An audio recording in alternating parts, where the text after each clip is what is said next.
हे गणपति गणेश महान, सबसे निराली तेरी शान। दोस्तों नमस्कार, स्वागत है आप सभी का एक बार फिर से आपके अपने YouTube चैनल पर, जिसमें आप सबके लिए हमारे सनातन धर्म से जुड़े हर व्रत एवं त्यौहार की जानकारियाँ हम आप लोगों के लिए लेकर आते हैं। दोस्तों, सनातन धर्म में प्रथम पूजनीय भगवान श्री गणेश जी की आराधना के लिए हर माह में 2 दिन अत्यंत महत्वपूर्ण माने जाते हैं। यह तिथि होती है चतुर्थी।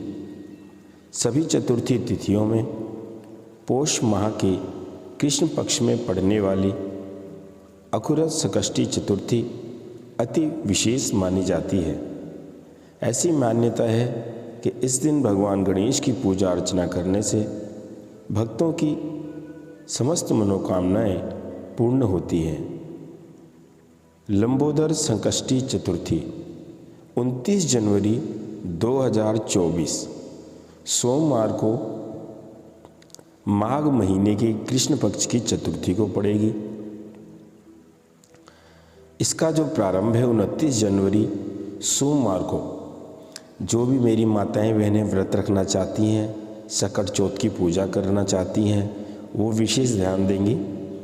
29 जनवरी सोमवार को सुबह 6:10 से आरंभ हो रहा है और 30 जनवरी मंगलवार को 8:54 पर सुबह ये खत्म हो जाएगा। और चतुर्थी के दिन चंद्रोदय का जो समय है वो रात को 8:48 से लेकर 50 मिनट के आसपास है। इस दिन भक्तजन अपने समस्त दुखों से मुक्ति पाने के लिए गणेश जी की पूजा करते हैं और साथ ही सूर्योदय के समय से लेकर चंद्रमा उदय तक जब तक नहीं हो जाता तब तक व्रत रखते हैं। माना जाता है कि इस दिन बप्पा की भक्ति करने से मनुष्य की सभी मनोकामनाएं पूर्ण होती हैं और गणेश जी की कृपा उन भक्तों पर बहुत जल्द बरसने लगती है जो सच्चे मन से इस दिन व्रत रखते हैं या गणपति बप्पा की पूजा आराधना करते हैं।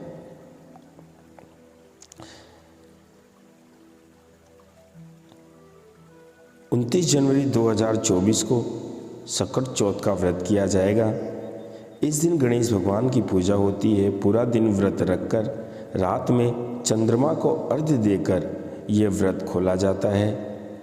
संतान की लंबी उम्र, सौभाग्य में वृद्धि के लिए यह व्रत बहुत महत्वपूर्ण माना जाता है। आइए आप लोगों को आज इस वीडियो में हम आपको उस कथा के बारे में बताते हैं जिस कथा का जिक्र हमारे वेद और शास्त्र एवं पुराण भी करते हैं। दोस्तों, पौराणिक कथा के अनुसार एक नगर में साहूकार और उसकी पत्नी रहते थे। दोनों का धर्म कर्म के काम में मन नहीं लगता था। एक दिन साहूकारनी अपने पड़ोसन के घर गई।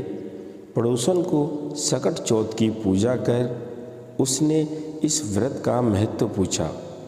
साहूकारनी को सकट चौथ व्रत या तिलकुटा चौथा व्रत की महिमा बताते हुए पड़ोसन बोली कि गणपति जी की कृपा से व्यक्ति को अखंड सौभाग्य,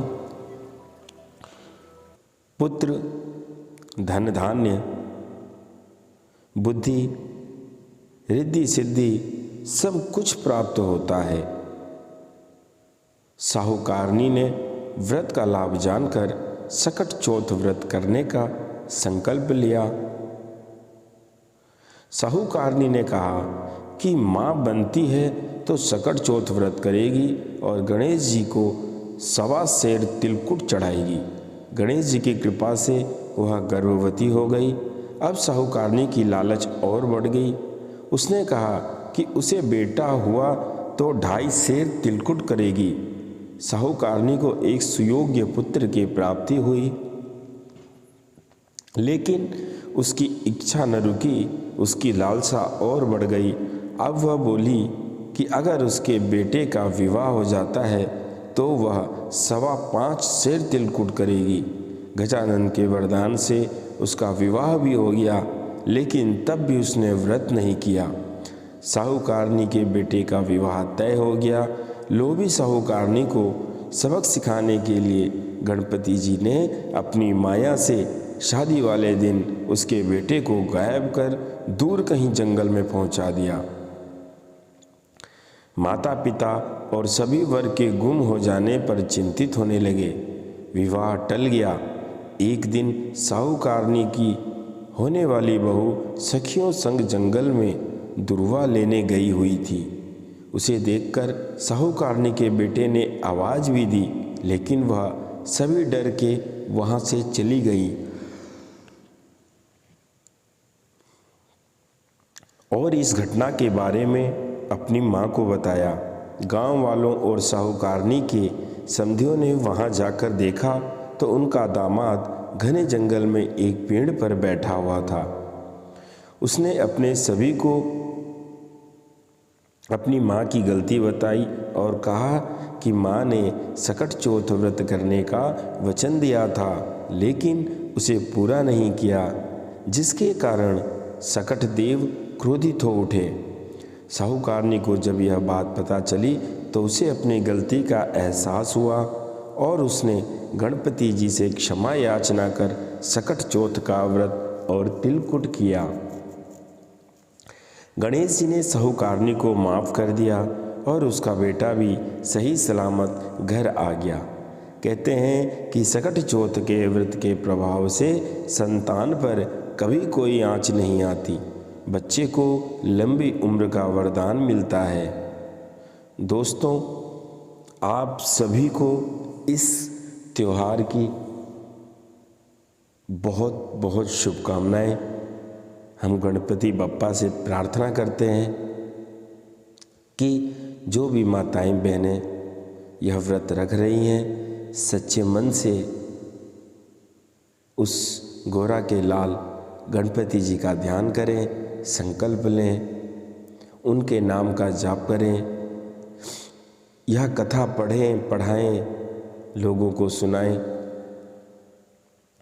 और घर में जो भी सामर्थ्यता अनुसार आप प्रसाद बनाते हैं वह उनको भोग लगाएं। दीन दुखियों की सेवा करें, ज़रूरतमंदों की सेवा करें और थोड़ा सा पल अपने जीवन से अपने लिए निकाल कर 5 मिनट 10 मिनट उस प्रभु का ध्यान जरूर किया करें। यही वो पल होते हैं जो आपको अपने जीवन में सुकून और शांति दे सकते हैं।